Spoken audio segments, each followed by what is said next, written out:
The 2:17 a.m. notification was not a sound.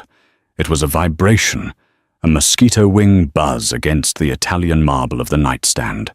It was the only thing that moved in the suffocating, climate-controlled silence of the penthouse. Carolyn Pierce, 6 months pregnant and wide awake, stared at the second iPhone. The one her husband, Michael, claimed was just for international markets. The screen was black, but the preview text glowed with a venomous intimacy. Sienna, the Carlisle, 9 p.m. Don't be late. In that instant, the silence of their life, bought with $50 million of Central Park West real estate, became a tomb. The silence in the penthouse was the most expensive thing Michael Pierce owned. It was a deep, velvety void, purchased with triple-paned acoustic glass, 6,000 square feet of air high above Manhattan, and a staff that moved like shadows. For Carolyn, now Carolyn Pierce, for the past 3 years, that silence had once felt like peace. Now, it felt like pressure, pushing the air from her lungs. She stood in the center of their cavernous walk-in closet, a space larger than her first apartment in D.C. Racks of Michael's custom-tailored suits, Xenia, Brioni, Tom Ford, stood like a regimented army on one side. Her own wardrobe, a vibrant collection of couture he had hand-picked for her, faced his in a riot of color and silk. He used to call her his exotic bird, and this was her gilded cage, lined with Dior and Chanel. Carolyn ran a hand over her belly, where the slight, firm curve of her 6-month pregnancy was now undeniable. This child, their son, was supposed to be the final, perfect piece of their perfect life, the heir to the Pierce private equity dynasty. But the joy she'd felt during the first trimester had hardened into a cold, heavy knot in her stomach.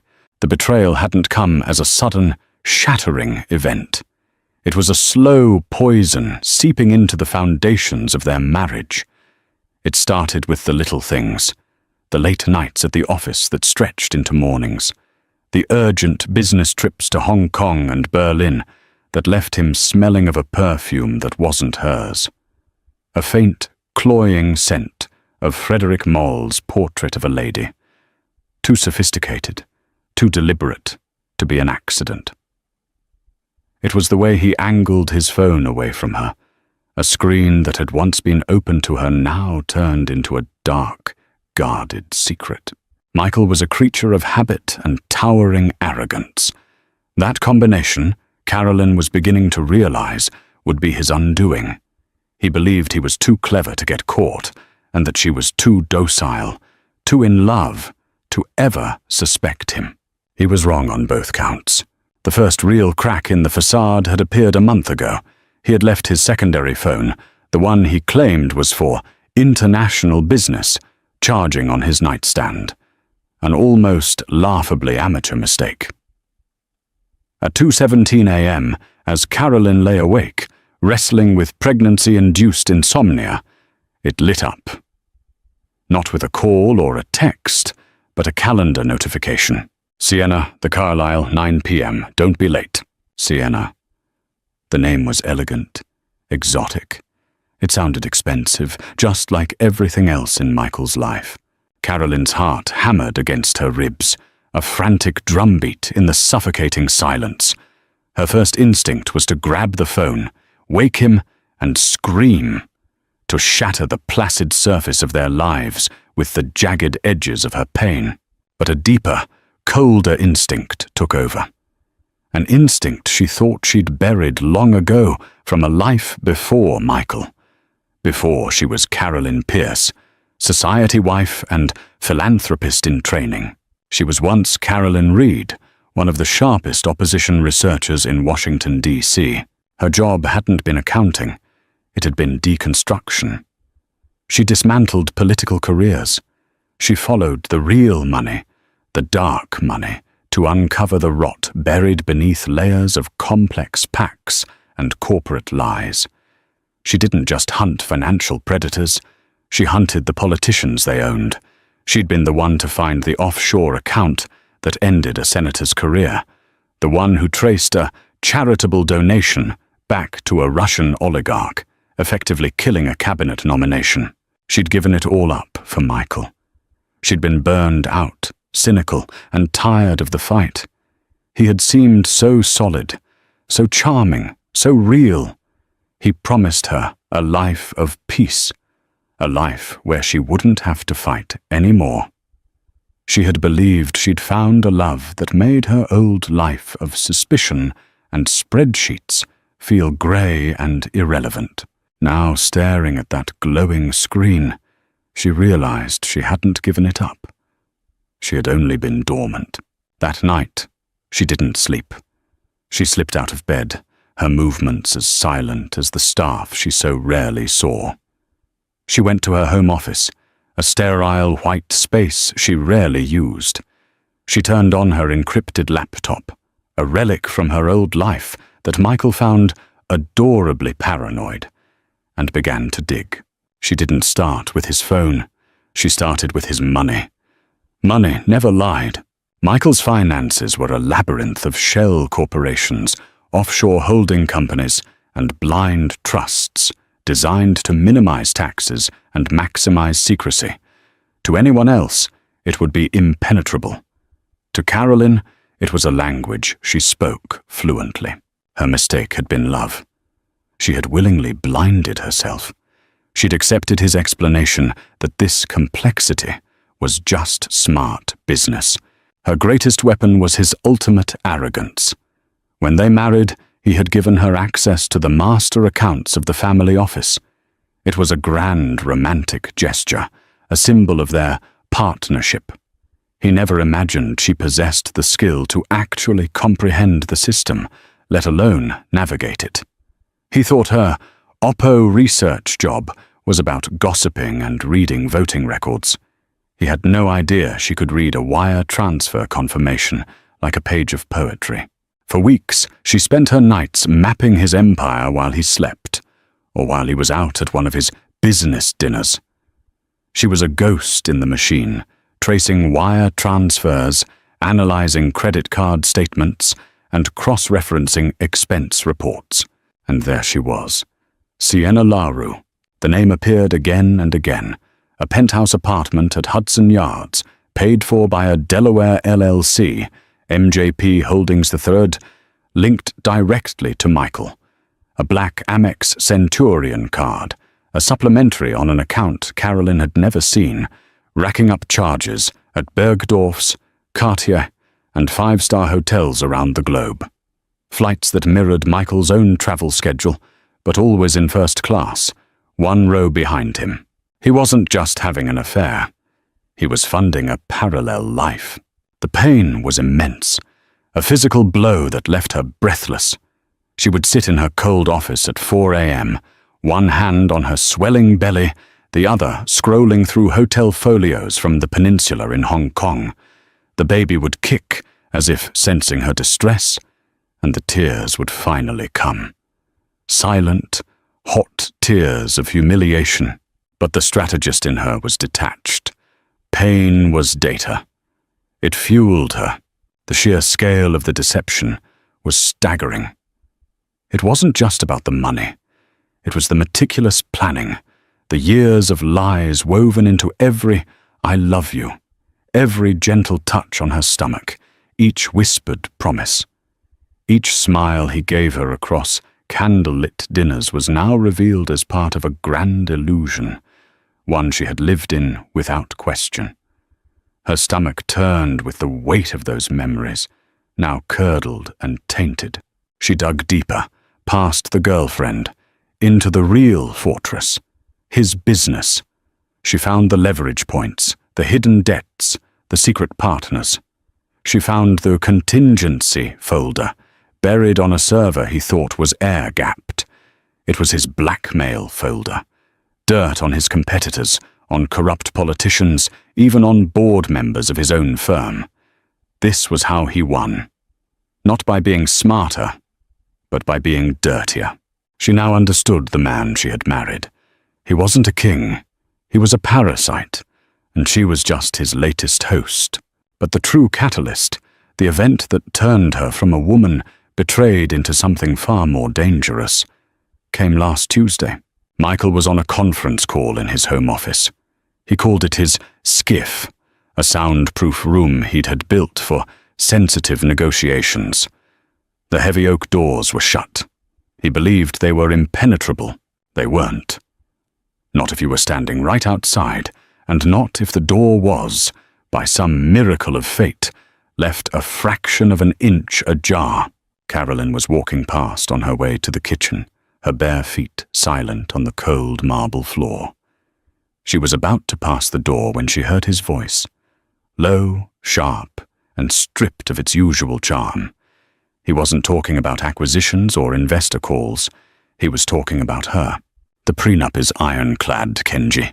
She gets $1 million. That's it. She recognized the name. Kenji Tanaka, Michael's notoriously cutthroat attorney, a man with the soul of a shark. Carolyn froze, her hand flattening against the hallway wall. Her blood turned to ice. But the pregnancy complicates things, Michael continued, his tone like flint. The optics are awful. We can't have a messy public divorce, not with the new fund launching. A pause. Then the words that stopped her heart. So we control the narrative. We build a case, unstable, hormonal, emotionally erratic. We'll get a psych eval ordered. We'll prove she's an unfit mother. Unfit mother. The phrase struck her like a slap across the face. He was going to take her son. Kenji's voice came through the speaker, calm and deadly. The prenup gives her a one-time payout. She'll fight it, of course. But once we have the leverage of the child, she'll fold. She'll take the deal and disappear. Supervised visits, twice a year. If she behaves, her knees buckled. She reached for the wall to steady herself, her breath coming in shallow, ragged bursts. The walls that once protected her now felt like they were closing in, silent witnesses to a betrayal so deep it hollowed her out. Every cell in her body screamed to storm in, to confront him, to claw his eyes out. But something stronger held her back. Not fear. Not grief. Clarity. Carolyn had to clamp her hand over her mouth to stop the sob from escaping. But it wasn't a sob of sorrow. It was a sob of pure, incandescent rage. He wasn't just planning to leave her. He was planning to erase her, to paint her as delusional, to take the only thing that still mattered in the world. He was going to use their child as a weapon to destroy her. In that moment, standing in the cold, silent hallway of her gilded cage, the heartbroken wife died. The strategist was reborn, armed with a mother's fury. He wanted to leave her with nothing. She would leave him with less. She backed away from the door, as silent as she had approached. Her mind, moments ago, a maelstrom of pain, was now a chessboard. This was no longer about heartbreak. This was war. And she, Carolyn Reed, had never lost a war. She went to her office and locked the door. She opened her financial maps. She had seen the load-bearing walls, the pressure points, the keystones holding up the grand arch of his fortune, and she began to draft a plan. Not for divorce, for demolition. She needed an ally, someone she could trust implicitly, someone whose skills complemented her own, someone who hated Michael Pierce almost as much as she now did. She picked up her burner phone, a plain, untraceable device she had bought with cash weeks earlier, and typed a single message to the only number saved in it. Her brother, David Reed. David was the black sheep of the family, a cybersecurity genius, a true savant, living in a cluttered loft in Austin, working as a white hat hacker for a boutique digital security firm.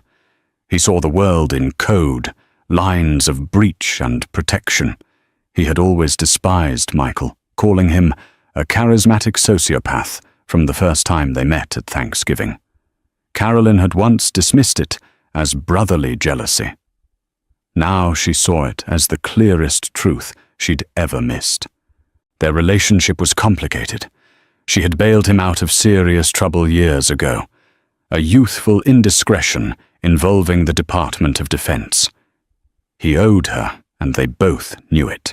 Her message was simple: Operation Bonaparte. Are you in? It was a code from their childhood, a nod to Napoleon's escape from Elba, their shorthand for a plan that was bold, risky, and required flawless execution. The reply came in under 30 seconds. For you, Caro, I'd burn down the internet, send the coordinates. The plan had a name. Now it needed a timeline. Carolyn pulled up Michael's calendar. In 2 weeks, he was scheduled to fly to their villa in St. Bart's for a solo wellness retreat, supposedly to decompress before the next fiscal quarter. But the flight records she'd already retrieved showed a second ticket. Sienna Laru. They would be together, an ocean away, tangled in sheets Carolyn had paid for. They would be sleeping, and she would be working. For the next 14 days, Carolyn played the part of the devoted, glowing, expectant mother. She feigned cravings for pickles and ice cream, discussed nursery color palettes. She settled on a soothing, pale blue, and smiled warmly whenever Michael touched her stomach. Every smile was a lie. Every touch felt like a spider crawling across her skin. She was a ghost in her own life, observing, collecting, preparing. With methodical precision, she gathered the last vital pieces of the puzzle: the security protocols for the private banking portals in Switzerland and the Cayman Islands, the specific vocal authentication phrases used with his broker at Pictet Group, the seed phrases for multiple cryptocurrency cold storage wallets, which she discovered on a thumb drive hidden inside a hollowed-out copy of The Prince by Machiavelli on his bookshelf. The irony was so sharp it nearly tasted sweet. David worked his end. He set up a chain of virtual private networks, VPNs, that would mask her digital activity through a dozen countries in seconds, making her electronic presence untraceable. He also prepared her clean slate package, a new identity. Anna Miller, a Portuguese passport, a driver's license, and a network of new bank accounts in a country with no extradition treaty with the United States. He was her digital ghost maker. The night before Michael's departure, he was in a particularly generous mood. He presented her with a gift, a velvet box. Inside, a ludicrously large diamond necklace. "For the most beautiful mother-to-be in the world," he said, his voice smooth as silk. Carolyn felt a wave of nausea, and it had nothing to do with pregnancy. She let him clasp it around her neck, the gems cool and heavy against her skin. "It's beautiful, Michael. Thank you. I'll miss you," he whispered, kissing her forehead. "I'll be waiting," she replied, holding his gaze in the mirror. The woman in the reflection was a stranger, a serene smile and eyes as cold as the diamonds on her throat. He would soon be lying next to his mistress.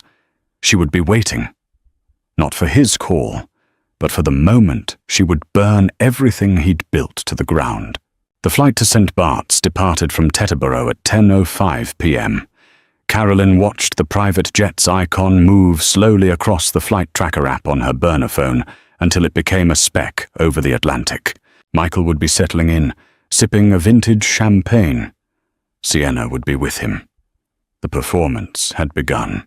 Carolyn's own performance ended the moment the heavy penthouse door clicked shut behind him. The sweet, docile mask slipped off. She moved through the silent, opulent house, her footsteps echoing in the vastness. She walked to the closet and removed the diamond necklace. She didn't return it to its velvet box. She let it fall onto the thick carpet, where it lay like a glittering serpent. It was never a gift. It was a shackle. She would wear it no longer. Her command center was now her stark white home office, transformed. A second monitor, brought in by David's courier 2 days earlier, sat beside her encrypted laptop. A quiet, cooling fan buzzed softly on the desk. Nearby sat a flask of lukewarm chamomile tea, 3 protein bars, and a high-capacity power bank. This was her war room. The space was cold, sterile, but it buzzed with an electricity she hadn't felt in years. This was the hunt. Her fingers hovered over the keyboard, her mind cycling through each step with surgical clarity. Beneath that, however, her pulse beat erratically, a quiet thrum of adrenaline and maternal terror. There would be no second chances. The battle would last approximately 8 hours, the window between Michael falling asleep mid-flight and his private bank in Geneva opening for business. She put on her headset and initiated a secure, end-to-end encrypted call to David. Stage 1. Are you green? Carolyn's voice was flat, composed. Green across the board, David replied, his voice crackling slightly, but just as steady. I'm inside the Pierce Capital network infrastructure right now. It's a fortress, Caro. But he left the key under the mat. The smart home integration, she said, not asked. Exactly, David confirmed. He linked everything, security cams, climate controls, even the on-site server, to a single IoT hub for convenience. Its security is tight, but the firmware has a tiny crack. I'm in. I've got full access to the internal network. I can monitor every data packet moving in and out. If a silent alarm trips, I'll kill it before it even thinks of dialing out. You're invisible. Carolyn took a slow, deep breath. Okay, David, I'm going in. Her strategy was a cascade, precision-engineered for speed and devastation. She wouldn't just empty one account. She would initiate a synchronized, multi-front financial collapse. She leaned forward, fingers tightening on the keyboard. Every keystroke would be a wound, every confirmation, a small detonation. She was not just dismantling his empire. She was reclaiming her own voice, one transaction at a time. Her list was sorted by liquidity and risk. First targets, brokerage accounts, Morgan Stanley and Goldman Sachs. This was the core of his liquid net worth, hundreds of millions in equities, bonds and mutual funds. Accessing them required more than just a password. It demanded a 2-factor authentication, 2FA code, sent to Michael's primary phone. His phone was currently 35,000 feet in the air, set to airplane mode. Useless to him, but not to her. David, she said, I'm initiating the login for the Morgan Stanley portal. I need you to intercept the 2FA. Ready when you are. Go. Carolyn typed in the username and complex password. M. Pierce King 707. She'd figured it out weeks ago. His arrogance was her greatest ally. The portal prompted for a 6-digit code. It sent. Go. Got it, David said. A tense 4-second pause. The SMS was rerouted to a virtual number, then to me. I'm seeing the packet. Code is 7711092. Carolyn's fingers flew. 771092. Access granted. She was in. A dizzying array of numbers, stock symbols and transaction logs filled the screen. A portfolio worth over $310 million, her heart pounded, but her hands were steady. She had rehearsed this moment in her mind 100 times. She didn't liquidate everything at once. That would trigger alerts, circuit breakers, system flags.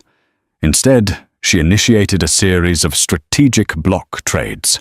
Large positions in highly liquid blue-chip stocks were sold off in carefully spaced transactions and immediately converted to cash. Now came the critical step, moving it. She couldn't wire the funds directly to her new accounts. This was where Michael's own maze of shell corporations came into play. Over the past 3 years, he had occasionally used her maiden name, Carolyn Reed, to set up small LLCs for investment structuring, empty shells, forgotten entities. Until now, Carolyn had quietly and legally taken full control of 3 of them. From the Morgan Stanley core account, She initiated a chain of wire transfers, each just below $1 million, to avoid heightened oversight. The recipient, Reed Strategic Holdings, LLC. The payment notes, consulting services rendered. From there, the money would jump from Reed Strategic to a second shell, then a third, before finally landing in its end destination, a brand new corporate account at a private bank in Liechtenstein, under the name Helvetia Strategic Solutions, an entity wholly controlled by one Anna Miller. It was a painstaking process. Log in, authenticate, execute, wire, again and again, for 2 straight hours.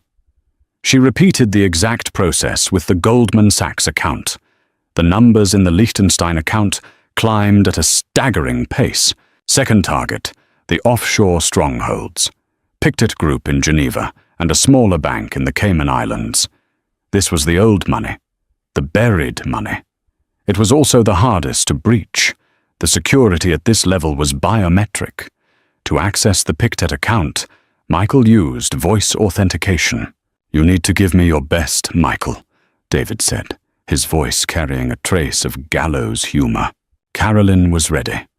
She had spent weeks compiling hours of Michael's voice recordings, from podcast interviews, keynote presentations, and, most valuably, a file she had captured herself of him dictating investment notes. With open-source AI software, she had stitched together a parsable synthetic voice print. It was still a gamble. She dialed the Pictet private banking hotline. A crisp Swiss-German voice answered. "I need to authorize a transfer," Carolyn replied, her voice masked by advanced voice-altering software David had provided. "Of course, sir. Please state your name and account number." She gave the details. "Thank you, Mr. Pierce. And now for vocal authentication. Please state the phrase, 'The mountain air is the clearest.'" This was it. Carolyn clicked a button. The digitally recreated voice of Michael Pierce delivered the phrase, "The mountain air is the clearest." A long, agonizing silence followed. "Verification successful," the banker said. "How may we direct your funds, Mr. Pierce?" A wave of relief swept through her. She quickly dictated the transfer instructions, moving the entire balance, a staggering $200 million to the same Liechtenstein account. Third target, the untraceable cryptocurrency. Michael had boasted that it was his apocalypse insurance. He stored the private keys in cold storage on a Ledger Nano X, the same thumb drive she'd found inside the prints. David walked her through it. Bitcoin, Ethereum, all transferred into a single anonymous wallet. Value, $80 million. Final target, the insult. Sunlight was beginning to stain the horizon. 6:00 a.m. Her window was closing. It was time for the domestic accounts. She logged into their joint checking account. Balance, $786 or $452. This was their life account. Mortgage, staff, her monthly stipend. She drained it, every last cent. Then she paused. She allowed herself a grim smile. She initiated one final transfer, a deposit into the same joint account. Exactly $100. Then she turned to his personal checking account, emptied it, and left him $1, just enough for a cup of coffee or a bus fare. It was over. She leaned back, her body trembling. Her eyes scanned the final tally. She had just liquidated and transferred over $600 million. "David," she whispered, her voice hoarse.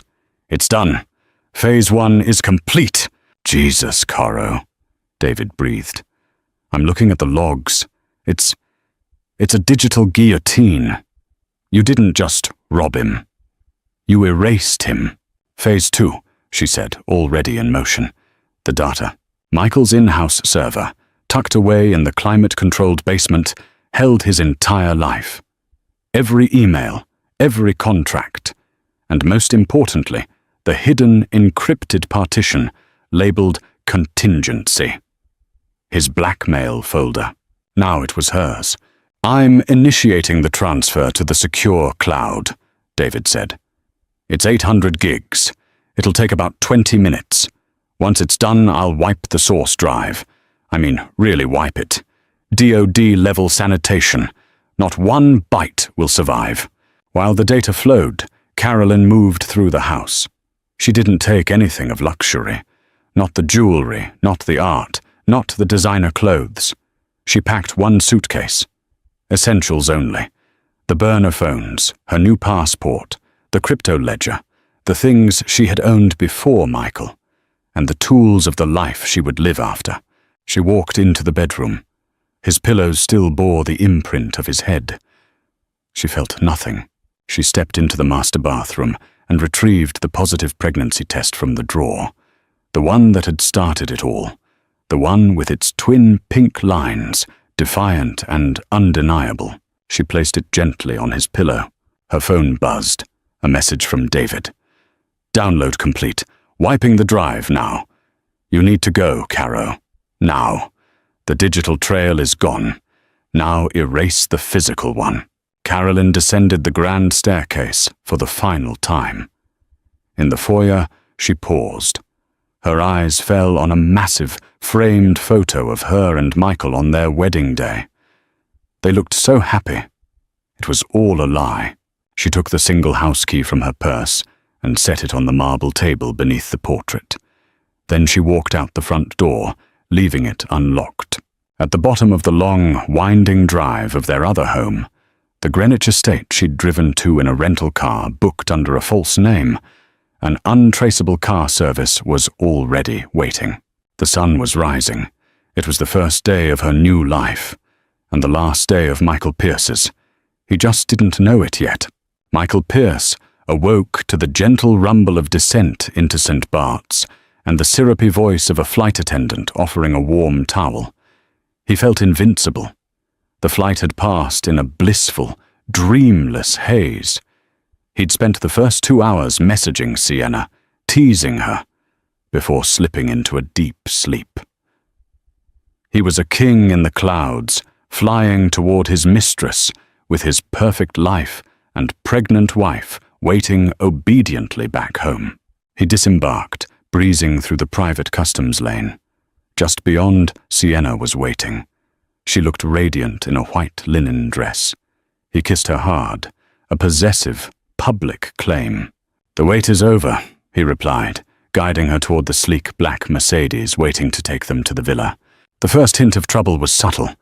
As they sank into the plush leather seats, Michael pulled out his Amex Centurion card to tip the private concierge. "My apologies, Mr. Pierce," the man said politely. "It has been declined." Michael blinked. "Declined? Impossible. Run it again." The man did. Same result. Michael frowned and produced another card. "A J.P. Morgan Reserve." Declined. Sienna watched, a hint of concern on her face. "Everything okay, darling?" "It's nothing," Michael snapped, color rising in his cheeks. He retrieved a thick stack of euros from his wallet and handed them over. "Probably a network issue." But something cold had settled beneath his skin. He sat in silence on the drive, distracted, distant. He kept checking his phone, opening his banking apps. "Invalid credentials. Please contact customer service." He tried to reset a password. The request for a confirmation code was sent to his email. When Michael tried to access his inbox, he was met with another barrier. "Unusual activity has been detected on your account. Access has been temporarily suspended." By the time they arrived at the grand waterfront villa, Michael's mood had soured completely. He stormed into the study, slamming the door. He needed to speak to his private banker at Morgan Stanley, David Chen. "Mr. Pierce," said the familiar voice. "Good morning. I was expecting your call." "David, what the hell is going on?" Michael snapped. "None of my cards are working. I'm locked out of everything." There was a pause. When David Chen spoke again, his voice was tight, formal. "Michael, according to our logs, A full liquidation of your portfolio was initiated at approximately 11 p.m. Eastern Time last night. All assets were converted to cash and wired out. Michael went pale. What? That's impossible. I was on a plane. We have the logs, David replied, his voice clinical. The login was verified. Two-factor authentication codes were entered. All funds were transferred to a corporate holding account. As of 3:45 a.m. this morning, your account balance with us is 0. 0? Michael repeated. The word tasted foreign. The same pattern was detected at Goldman, David said quietly. And I've just received alerts from our correspondent banks in Geneva and the Cayman Islands. Your offshore accounts, they've been emptied. Michael's phone slipped from his lifeless fingers. He collapsed into a leather chair, his mind spinning. This wasn't a hack. A hacker would have left a mess. This was surgical. This wasn't random. It was personal. And then the thought came. So absurd, so massive, it almost made him laugh. Carolyn. No, impossible. Sweet, docile Carolyn. The woman who planned charity events. The woman who couldn't possibly. He grabbed his phone and dialed her number. Straight to voicemail. He called the house line. It rang and rang, unanswered. Panic, an emotion Michael hadn't experienced since adolescence, started to rise in his chest. He called Kenji Tanaka. Kenji! He barked. It's gone. Everything. The money. It's all gone. Damien, Kenji said firmly. Slow down. Tell me what's happening. Michael relayed the story. When he finished, there was a long, heavy silence. It's her, Michael whispered. It has to be her. Your wife? Kenji sounded dubious. Michael, she plans parties, not financial heists. You don't know her, Michael shouted. There was a life before me. She worked in D.C., Oppo Research, forensic... something. He stopped, panting. Forensic accounting. No. God. Opposition research. Kenji's breath caught. Jesus Christ, Michael. That's not a side career. That's a weapon. Stay where you are. I'm going to the penthouse. The waiting was agony. Hours later, Kenji called back. His voice was lead. I'm at the penthouse, Michael. The police are here. I told them you suspected a break-in.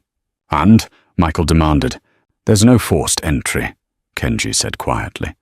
But she's gone. Her clothes are here, her jewelry, everything except one suitcase. The staff hasn't seen her since the night you left. What did you find? In your office, Kenji said. The safe is open, empty. The copy of the prints is on the floor. The crypto ledger is gone. Michael waited, breath held. In the bedroom, Kenji continued, she left something on your pillow. What was it? Michael rasped. A pregnancy test. Positive. A sound escaped Michael's throat, somewhere between a gasp and a choke. A message.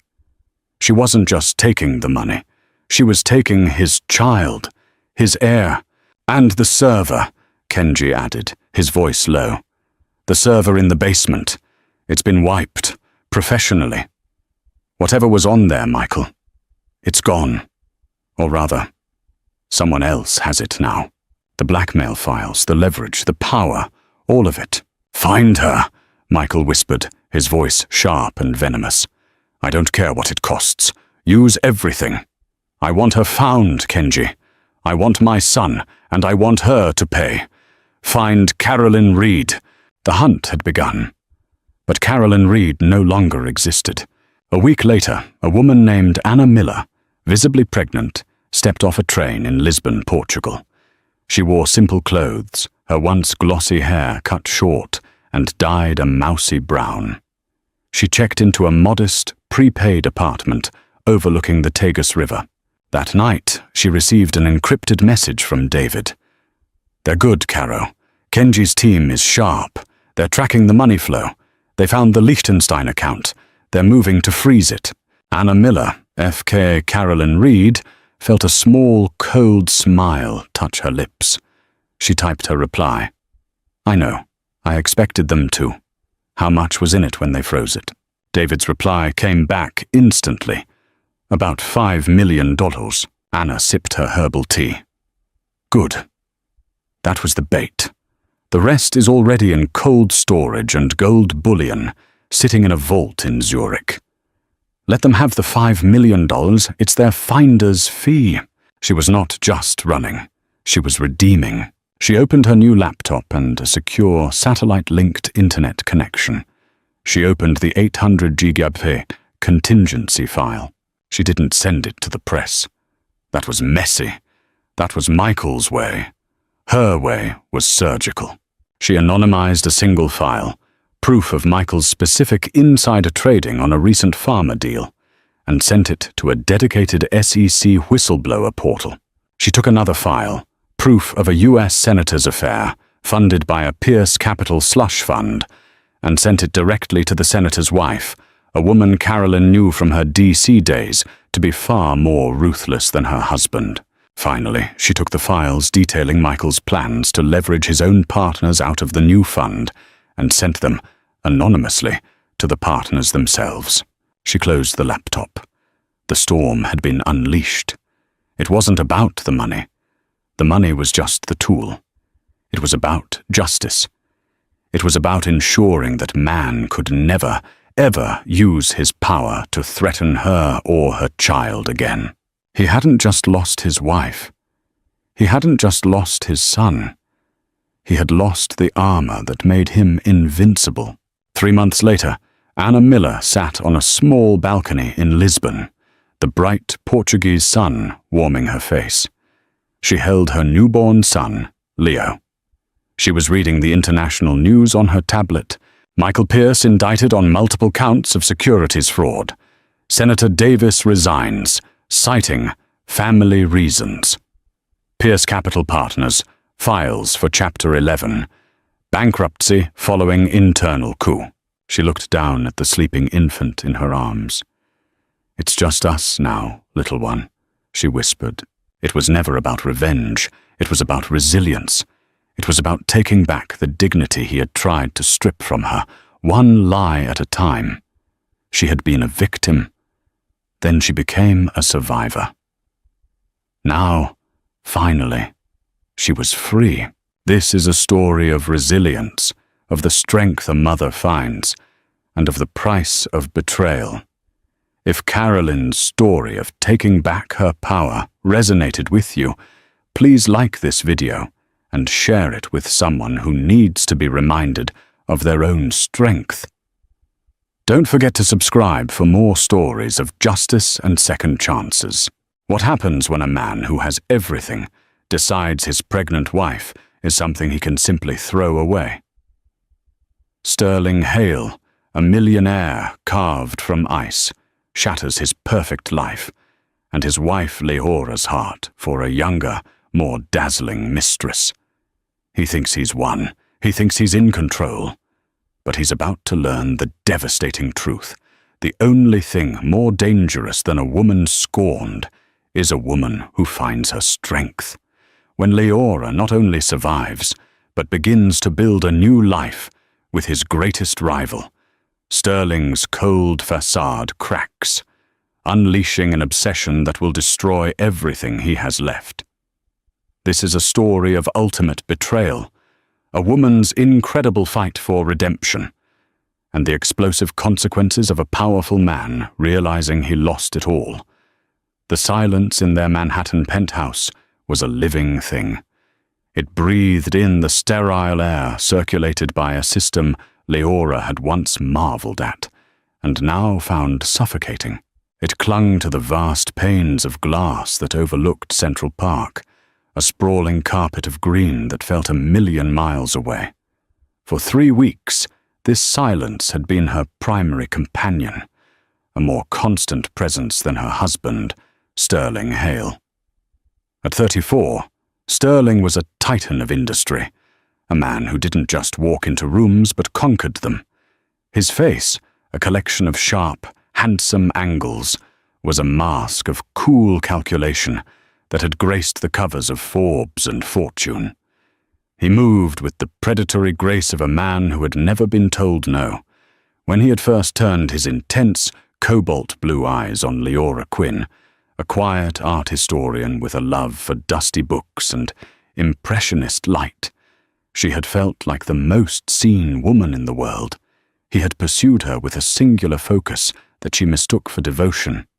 It was only after the wedding, after her signature was on the prenuptial agreement his lawyers had called a formality, that she realized it wasn't devotion. It was acquisition. Now, at 28, Leora was 3 months pregnant with their first child, a fact that had brought a flicker of something unreadable to Sterling's eyes before the mask slammed back down. She had hoped it would bridge the chasm that had been widening between them, a silent, creeping abyss filled with late nights he explained away as board meetings, and a chill in their bed that had nothing to do with the thermostat. He entered the living area, his custom-made Italian shoes making no sound on the polished marble floor. He had already showered and changed from his workday armor into a cashmere sweater that probably cost more than her first car. He didn't look at her. Instead, he walked to the floor-to-ceiling wine fridge. "We need to talk, Leora." His voice was calm, measured, the voice he used when closing a hostile takeover. Leora's hand went instinctively to her still flat stomach. A knot of ice formed in her chest. "I tried to talk to you last night, Sterling. You came in after I was asleep. I was busy." He selected a bottle of sparkling water, twisting the cap with a sharp crack that made her flinch. He still hadn't turned to face her. "This isn't working." The 4 words hung in the air. Brutally simple. Leora's heart hammered against her ribs, a frantic bird trapped in a cage. "What? What isn't working? The schedule? I can have dinner ready later. I just thought, us." He finally turned, his eyes holding hers. There was no anger, no sadness, just a profound, terrifying emptiness. This marriage, it's run its course. The breath left her body in a painful rush. "What are you talking about, Sterling? I'm pregnant." Her voice was a whisper, a desperate plea for him to remember. To care. "I'm aware," he said, taking a sip of water. "Arrangements will be made. The child will be well taken care of. Obviously, you will be too. I'm not a monster." The detached cruelty of it was more painful than any screaming match could have been. He was divesting, cutting his losses. She was a failed investment. "Not a monster," she echoed, a hysterical laugh bubbling in her throat. "You're talking about our baby, our marriage, like it's a line item on a balance sheet. There's someone else, isn't there?" For the first time, a flicker of annoyance crossed his features. "Her name is Vivian, and yes, it's serious. Vivian Frost." The name hit Leora with the force of a physical blow. A 24-year-old Instagram model and socialite she'd seen plastered on gossip sites, often at the same charity galas Sterling attended alone. Leora had told herself it was nothing. Sterling had assured her it was nothing. The casual way he said her name now, the possessive finality of "it's serious," told Leora it had been everything. "So that's it?" Leora stood up, her legs trembling. "You bring this girl into our lives, and I'm just supposed to disappear with your child inside me." "I would prefer a lack of drama," Sterling said, his voice dropping to a warning tone. "My lawyers will be in touch with you tomorrow. They've drawn up a generous severance package. Consider it a bonus for your time with the company." He actually used those words. Severance package. The insult was so profound, so dehumanizing, it snapped something inside her. The fear receded, replaced by a surge of white-hot rage. "The company?" Her voice shook. "Is that what I was to you, Sterling? An employee of Hale Holdings?" "You were my husband. You were my wife," he corrected coolly. "The position is no longer available." He set the water bottle down on the marble countertop with a sharp click. I've arranged for you to stay at the plaza for a few weeks until you find a more permanent arrangement. Vivian will be moving in this weekend. It's best if you're gone by tomorrow evening." He was evicting her. From her home. From her life. The power imbalance was staggering, absolute. He held every card, the money, the lawyers, the home. He had systematically isolated her from her old life, her old friends, until he was the sun her world revolved around. And now he was extinguishing the light. "No," she said. The word felt foreign and powerful on her tongue. Sterling raised a perfectly sculpted eyebrow. "No. No. I will not be discussing my life, or the life of my child, with your lawyers. I will not be packed up and shipped off to a hotel like last season's luggage. You want a divorce, Sterling? You'll have to go through me. Not your legal department." He studied her, a flicker of surprise in his cold eyes. He had expected tears, pleading, a swift and tidy collapse. He had not expected defiance. A slow, chilling smile touched his lips. It didn't reach his eyes. "Very well, Leora," he said softly. "But you need to understand something. When I want something, I get it. And when I want something gone, it disappears. Have your little moment of defiance, but don't forget who you're dealing with." He turned and walked out of the room, leaving Leora standing alone in the cavernous silence. The icy knot in her chest had spread, chilling her to the bone. He wasn't just leaving her, he was erasing her. And as her hand trembled over the slight curve of her belly, she knew this wasn't just a divorce. It was a war for her survival, and the survival of the one pure thing she had left. The next 24 hours were a blur of calculated cruelty. By morning, Leora's access to their joint accounts was frozen.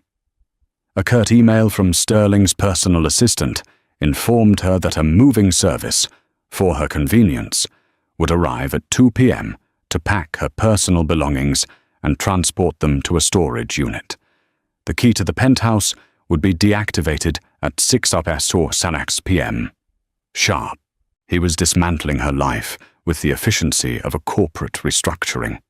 Her best friend, Piper Hart, a fiery redhead and struggling theatre actress who had never trusted Sterling, was there in an hour, her arms full of bodega coffee and righteous fury. "The son of a—" Piper seethed, pacing the length of the enormous walk-in closet while Leora numbly pointed at clothes. "A severance package. A severance package. Does he think he's God?" "He thinks he's Sterling Hale," Leora replied, her voice hollow. "To him, that's the same thing." Packing was a surreal experience. This dress, bought for a gala where Sterling had ignored her all night. Those shoes, a thoughtful gift after he'd missed their anniversary. Each item was a ghost, a memory of a love she now realized had been a meticulously crafted illusion. The movers, two burly men who refused to make eye contact, worked with a silent, grim efficiency that made it feel like they were packing up a dead person's effects. By 5 o'clock, Leora was standing on Park Avenue with 2 suitcases, her purse, and a check Piper had pressed into her hand. The doorman, who had greeted her with a deferential "Mrs. Hale" for 3 years, now looked straight through her. Her key was just a piece of useless metal. She was officially in exile. Piper took her to her tiny, cluttered but warm apartment in the West Village. It was a 5th-floor walk-up that smelled of old books and brewing tea, a world away from the sterile, scentless air of the penthouse. For the first week, Leora barely left the guest room. She slept, cried, and stared at the ceiling, the psychological whiplash leaving her nauseous and dizzy. The morning sickness was a cruel, constant reminder of the baby that Sterling referred to as an arrangement. Her first communication from Sterling's legal team was a thick, intimidating packet of documents. The terms were brutally clear. In exchange for her signing an ironclad NDA and agreeing to a swift, uncontested divorce, she would receive a one-time payment. The custody arrangement for the unborn issue was laid out in chilling detail. Sterling would have sole legal custody, with Leora being granted supervised visitation at his discretion. They were trying to buy her child. "He can't do this," Piper raged, throwing the papers onto her coffee table. "This is insane. He's trying to bully you into disappearing." "It's not bullying," Leora said, a dead calm settling over her. "It's strategy." That was the moment the embers of her old self, the sharp, analytical mind of the historian, began to glow. She had spent years studying the strategies of kings and conquerors. Sterling was no different. He was using overwhelming force to secure a quick, unconditional surrender, and she wouldn't give it to him. With Piper's help, she found a small, fiercely intelligent family law attorney named Serena Cruz. Serena, a woman whose sharp suits and sharper mind commanded respect, read through the proposed agreement, her expression growing stormier with each page. "This isn't an agreement, Ms. Quinn," Serena said, her voice laced with steel. "It's a declaration of war. Mr. Hale is used to people folding. We're not going to fold." The first step was survival. The check from Piper wouldn't last forever. Leora started selling off the jewelry Sterling had bought her, the consolation prizes, the guilt gifts.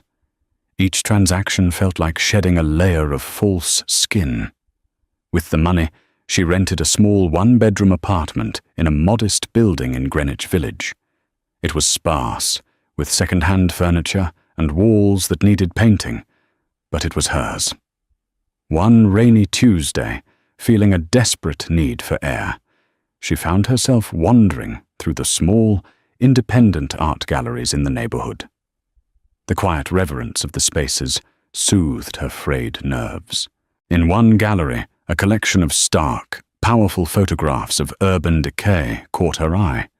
She was so absorbed in one particular piece, a shot of a single resilient weed growing through a crack in a concrete monolith, that she didn't notice the man who had come to stand beside her.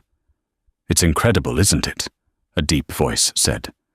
"How life finds a way." Leora turned. The man was tall and lean, with dark, thoughtful eyes and a shadow of a beard. He was dressed in a well-tailored but unassuming grey suit. There was a quiet intensity about him that was compelling. "It is," she agreed, turning back to the photo. "It's defiant." "An apt word."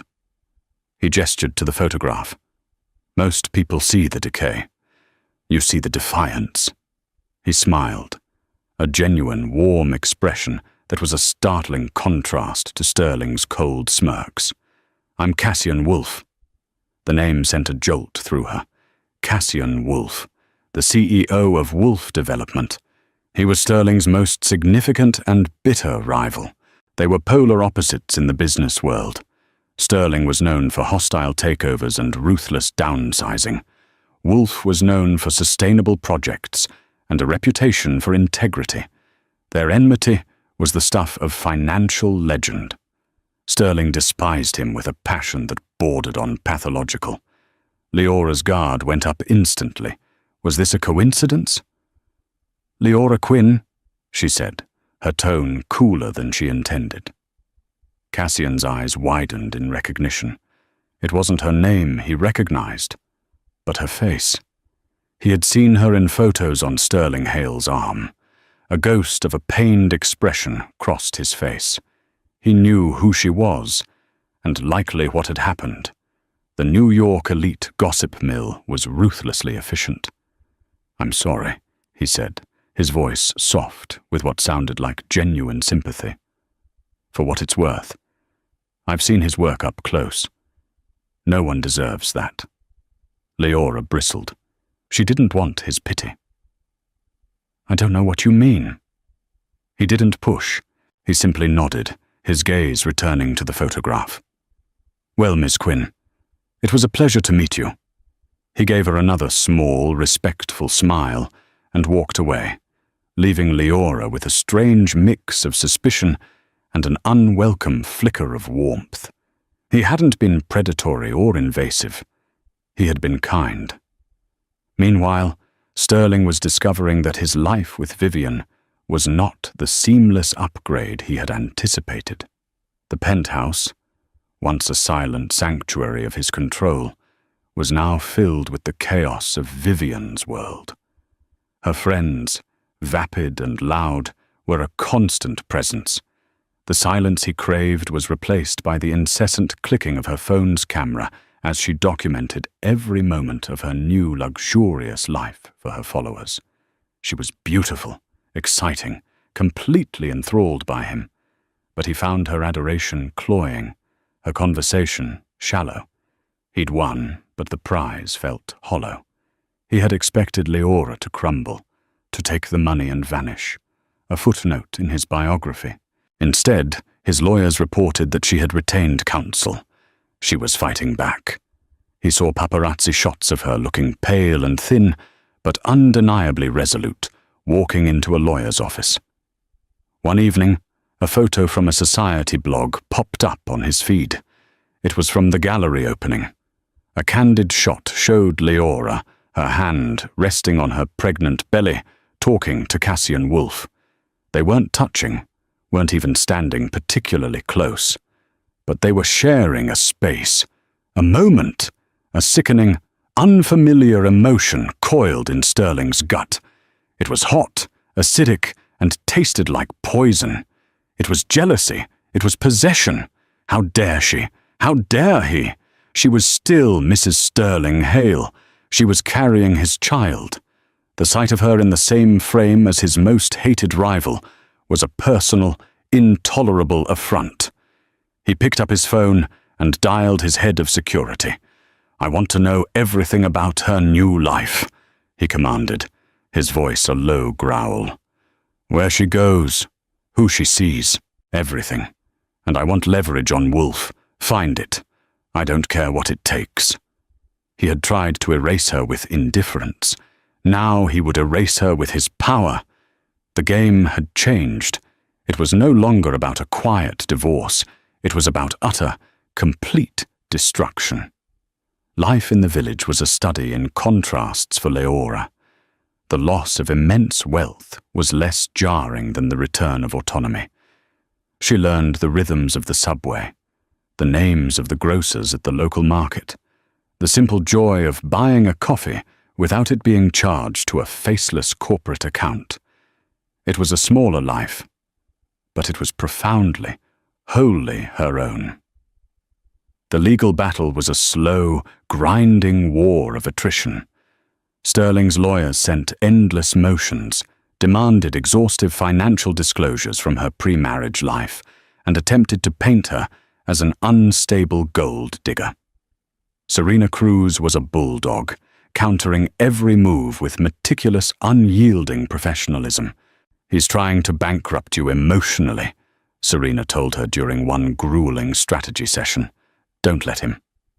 Leora's second encounter with Cassian Wolf was just as unexpected as the first.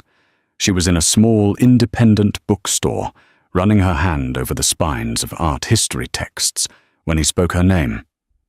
"Leora." She turned, startled. He was holding a biography of the architect Louis Kahn. He looked less formal today, in dark jeans and a simple, well-fitted shirt. "Mr. Wolf." "Cassian, please," he insisted, a gentle smile in his eyes. He gestured with the book. "A fan of Kahn?" "I am," she admitted. "I wrote my master's thesis on his use of light at the Kimball Art Museum." A look of genuine delight spread across his face.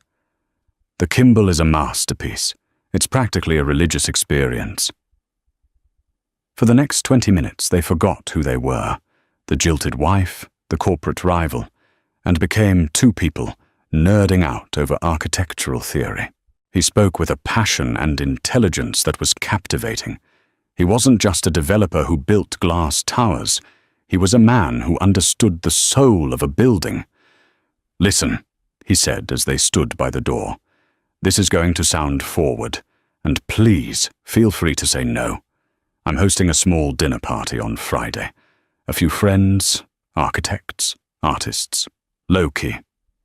I think you'd find it interesting. No ulterior motives, I promise.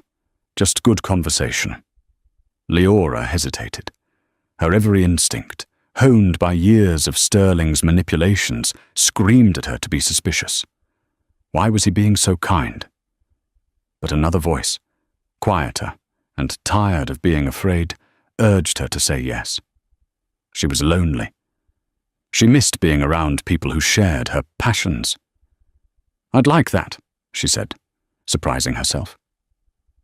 The dinner party was at his Soho loft, a stunning space filled with books, art, and warm reclaimed wood. It was the antithesis of Sterling's penthouse, a home, not a showroom. The guests were warm, engaging, and blissfully unaware of her connection to Sterling Hale. For the first time in months, Leora felt like herself again. Not the discarded wife, but Leora Quinn, the art historian. She and Cassian talked for an hour uninterrupted.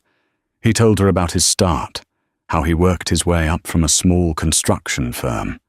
His vision always focused on creating spaces that served communities, not just egos. He listened, truly listened, as she spoke about her abandoned career, the passion she still held for it.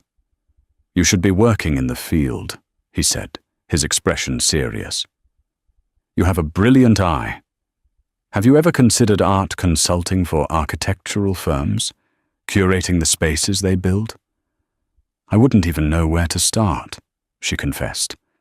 "You start by building a portfolio," he said simply. "Offer your services pro bono to a small firm on a notable project. Build your name." He paused. "A friend of mine is heading a new community library project in Brooklyn. They have a shoestring budget for acquisitions.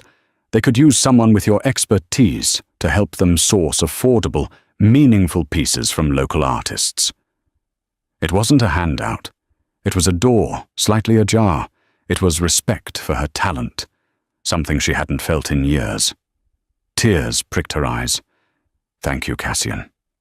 That means a great deal." Their relationship grew slowly, organically, from that night on. They met for coffee to discuss the library project.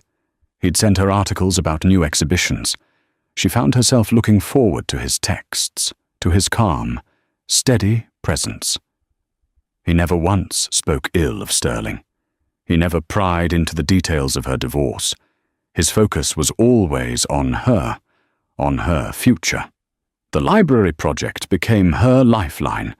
She threw herself into it, scouring student showcases and small galleries, meeting with young, hungry artists. She was good at it. She was negotiating deals, curating a collection, bringing a space to life. She was building something, just as Sterling was trying to tear her down. The slow shift in her was palpable.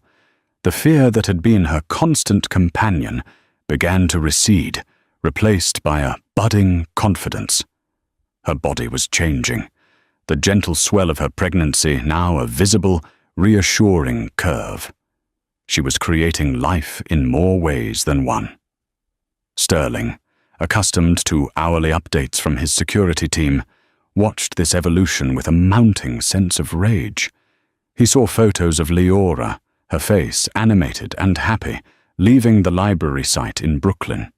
He saw her sharing a laugh with Cassian Wolfe over coffee. The narrative he had constructed in his mind, the pathetic, broken wife, was being rewritten before his eyes. And he was not the author. His obsession, once a cold, calculated strategy, was becoming a hot, consuming fire. He saw Cassian not just as a business rival, but as a thief, stealing what was rightfully his. Not Leora the woman, but the idea of her, the mother of his heir, a Hale possession.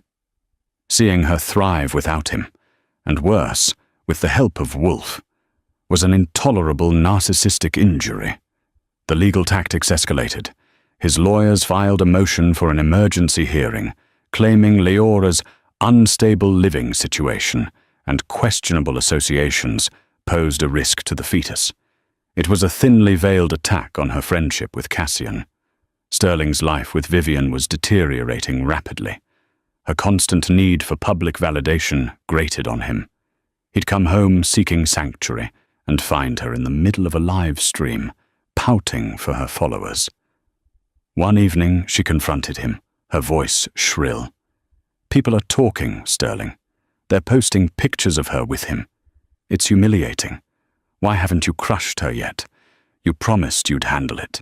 "I am handling it," he bit out, the pressure in his skull building. "It doesn't look like it," she cried. "It looks like she's winning. And you look weak." The word weak struck a nerve deep in his soul, the one place his father's corrosive voice still echoed. He looked at Vivian, at her perfectly constructed face, and for the first time he felt nothing but contempt. He had traded a diamond for a piece of glitter, and the glitter was starting to look cheap. He walked out, leaving her sputtering in a cloud of expensive perfume. He drove aimlessly through the city, rage and confusion churning within him. He ended up parked across the street from Leora's modest apartment building. The lights were on in her window. He imagined her in there, her life moving on, this new person growing inside her, a life he had created and discarded. Then he saw it. Cassian Wolf's car pulled up. He got out holding a bag of what looked like takeout. He buzzed, was let in, and a few moments later, his silhouette appeared in her window next to hers. Sterling's hands clenched the steering wheel until his knuckles were white. It was no longer about strategy. It was no longer about business. It was primal. He had to break them. He had to prove that he was the architect of her world, and if he couldn't build it, he would burn it to the ground. The motion for an emergency hearing was Sterling's declaration of total war. He was no longer trying to control the narrative. He was trying to scorch the earth. The legal filing was a masterpiece of character assassination, filled with half-truths and vicious innuendo. It painted Leora as a reckless, emotionally volatile woman, and Cassian as a predatory opportunist using her to get at Sterling. It requested that the court order a psychiatric evaluation for Leora and grant Sterling temporary sole custody of the baby the moment it was born. Sitting in Serena Cruz's office, Leora read the document, her hands shaking. The words were a violation, a twisting of her reality into something ugly and unrecognizable. "He's using the baby as a hostage," Leora said, her voice trembling with a fury that burned away her tears. "This isn't about his concern for the child. It's about punishing me for not breaking." "It's a classic scorched earth tactic from a narcissist," Serena said, her face grim. "He can't stand that you're building a new life, particularly with Cassian Wolf. We fight it. We document everything. Your work on the library project, your stable home, your prenatal appointments. We build a fortress of facts to withstand his fiction." The hearing date was set. The psychological toll was immense. Leora felt as though she were living under a microscope, every action scrutinized, every choice second-guessed. Sleep offered little escape, her dreams filled with sterile courtrooms and Sterling's cold, triumphant smile. Cassian was her rock. When she called him, her voice cracking as she told him about the court filing, he was at her apartment within the hour. He didn't offer platitudes or false reassurances. He sat with her, read the entire document. His jaw tightened with a quiet, controlled anger. "He will not win this, Leora," Cassian said, his voice a low, steady anchor in her storm. "My lawyers will coordinate with Serena. We'll provide any and all documentation to refute these lies. I won't let him do this to you." His steadfastness was a balm to her shredded nerves. but a seed of guilt took root in her heart. "He's doing this because of you, Cassian," she whispered. "If I hadn't let you into my life—" "No." He cut her off gently but firmly, turning to face her. His dark eyes were intense, serious. "He's doing this because he's a bully who is terrified of losing control. He would have found another reason, another person to use as a weapon. This is who he is. The only thing that has changed is that you are not facing him alone." In that moment, the unspoken thing between them shifted. The slow burn of friendship, of mutual respect, finally caught fire. He reached out, his hand covering hers. It was the first time he had touched her with such deliberate tenderness. The warmth of his skin was a stark contrast to the memory of Sterling's icy touch. "I'm falling in love with you, Leora," he said, his voice barely a whisper. "I know the timing is a disaster. I know your life is a battlefield right now, but I can't pretend it's just friendship anymore." Tears streamed down Leora's face, not of sorrow, but of profound, overwhelming relief.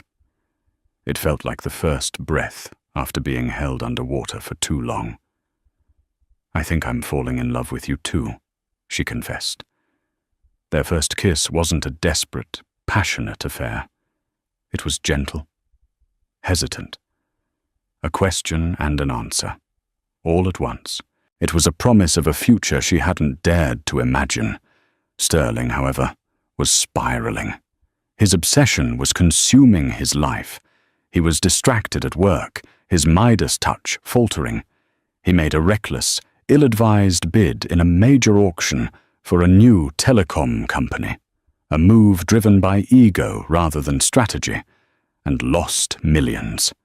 His board members were starting to whisper. The infallible Sterling Hale was looking volatile. His home life was a wasteland.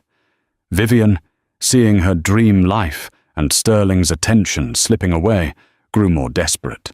She alternated between screaming accusations and pathetic attempts to reignite his passion.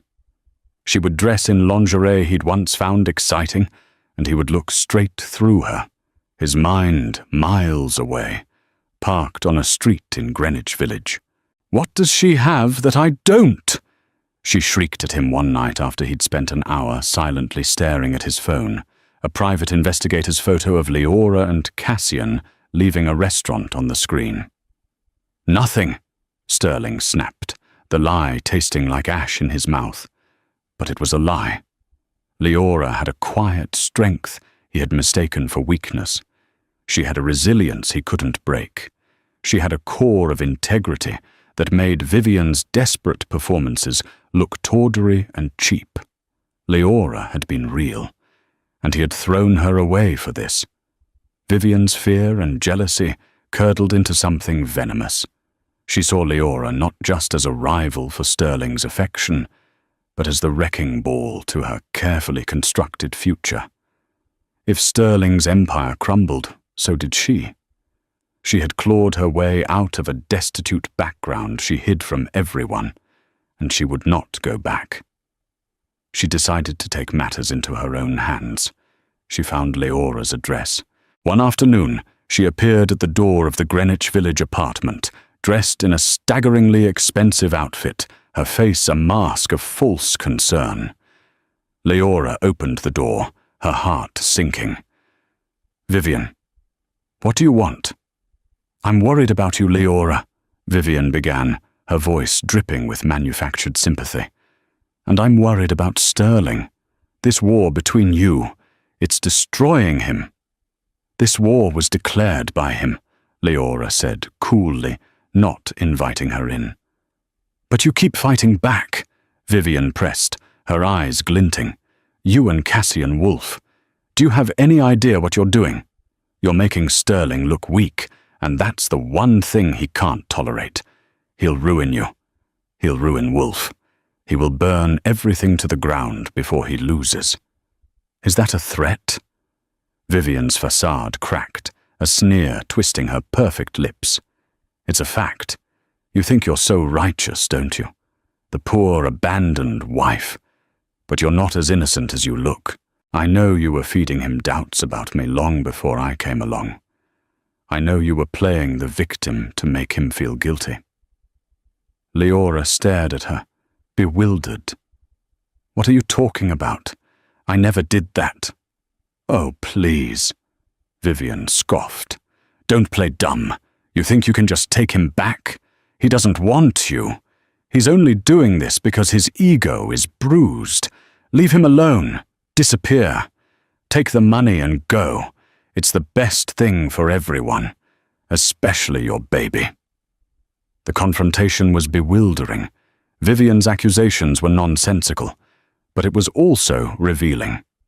Vivian wasn't a confident victor. She was terrified. She was standing on a trap door, and she knew it. The exchange, however, had been observed. A man in a parked car across the street had filmed the entire thing on his phone. He was a private investigator, but he wasn't working for Sterling. He was working for Cassian. After the court filing, Cassian had, with a heavy heart, hired a discreet firm to tail Vivian, suspecting she was more than just a passive player in Sterling's cruelty. He needed to protect Leora from all angles. That night, Cassian watched the video. He saw Vivian's desperation, heard her bizarre, baseless accusations. Something felt off. On a hunch, he had the investigator do a deep dive, not just on Vivian Frost, model, but on who she was before. What he found was the hidden motive, the secret that powered her entire existence, and it was the key that would unlock Sterling's self-made prison and bring his carefully constructed world crashing down. The day of the custody hearing dawned grey and oppressive, the sky over Manhattan the color of bruised slate. The courtroom was a cold, wood-paneled box designed to intimidate and diminish. Leora sat beside Serena Cruz, her back straight, her hands clasped tightly over her 6 months pregnant belly. Cassian sat 2 rows behind her, a silent, solid presence. Sterling sat at the opposing table, flanked by a team of 3 lawyers. He looked impeccable in a dark, severe suit, his face an unreadable mask of stone. He refused to look at Leora, his gaze fixed on the judge's empty bench. He radiated an aura of immense, unshakable power.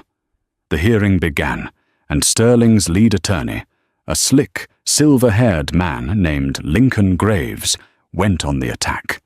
He painted a picture of Leora's life as one of instability, citing her move to a less secure neighborhood and her inadvisable relationship with a man known to have a vendetta against Mr. Hale.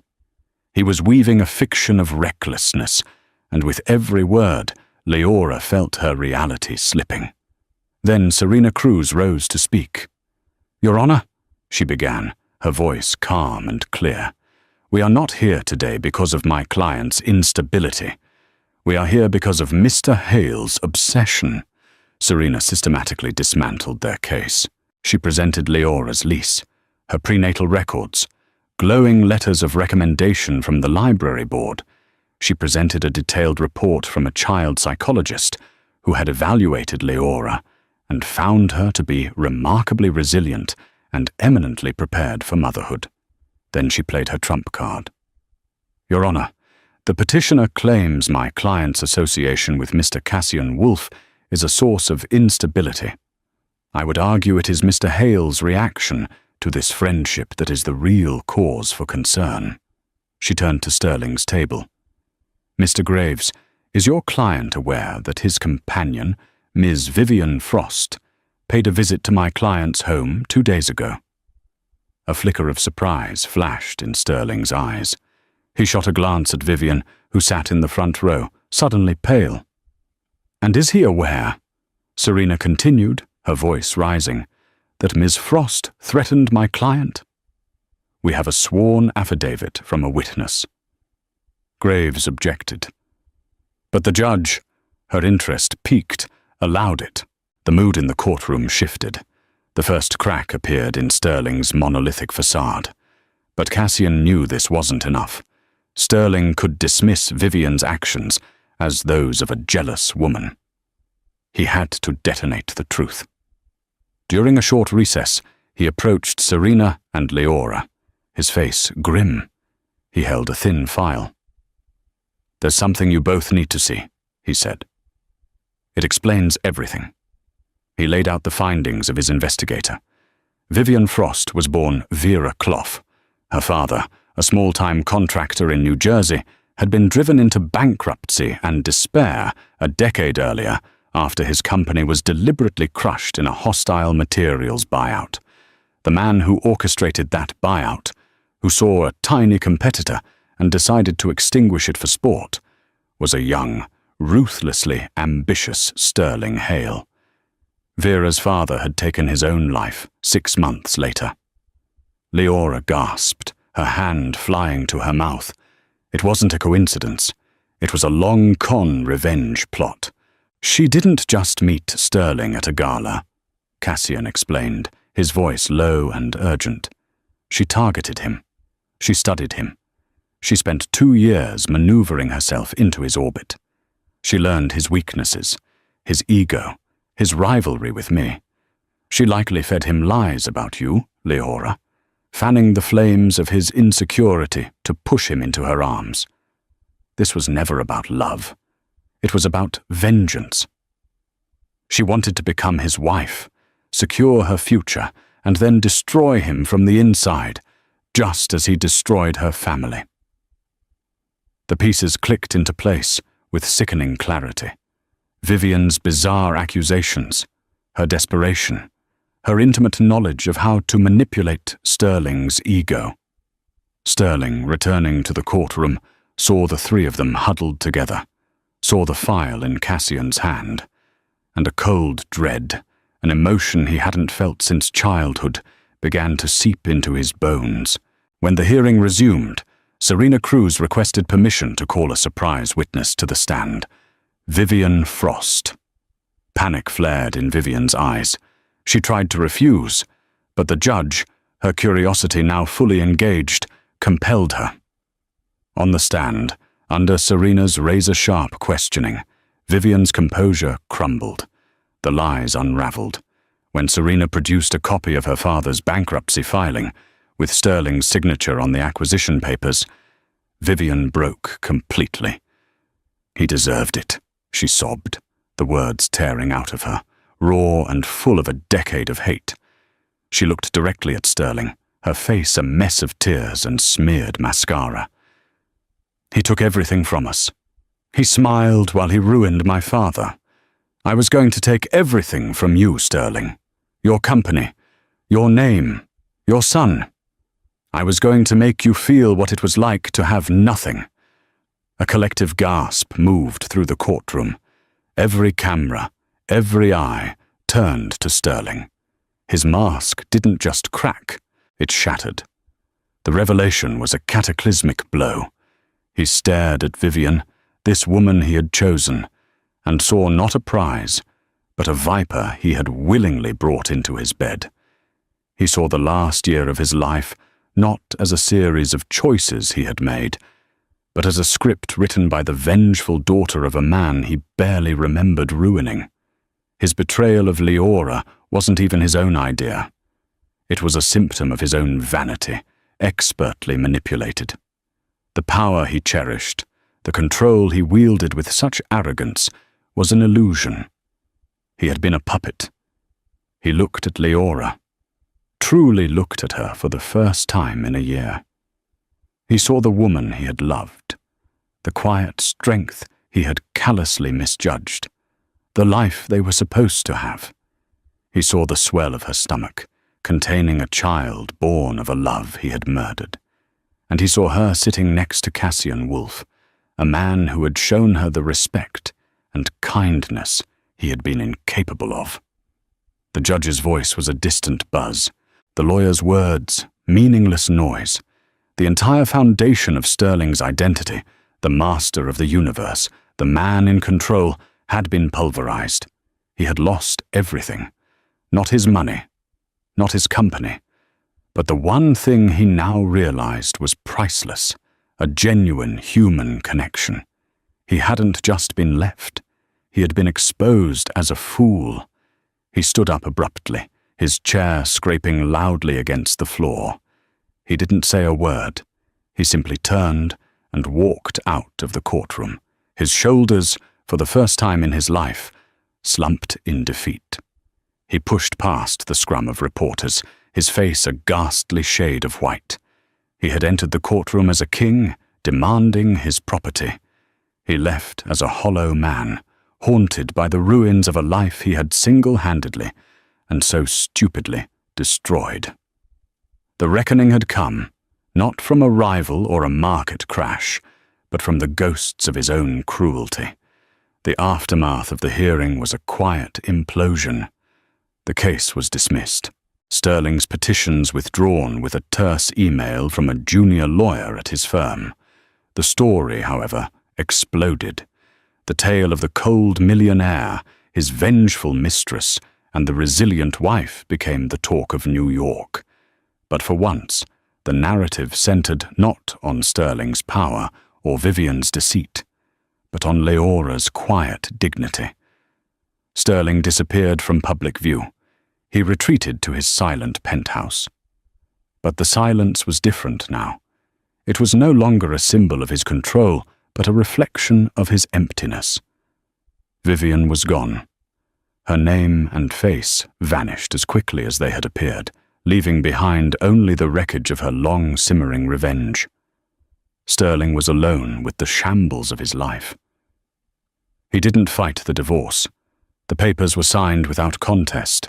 He ceded everything Leora and Serena asked for: full legal and physical custody of the baby to Leora, a generous and unconditional child support trust, and the formal transfer of a significant portion of his liquid assets to her. It wasn't a negotiation. It was penance. 3 months later, Leora gave birth to a healthy baby boy. She named him Phoenix, but called him Nix. He had her warm brown eyes and a stubborn tuft of dark hair. Holding him in her arms in the quiet hospital room, Leora felt a sense of peace so profound it felt sacred. The war was over. Her new life had begun. Cassian was there. He had been there through the final months of her pregnancy, a quiet, constant source of strength and love. He held Nix with a tenderness that made Leora's heart ache with a fierce, protective joy.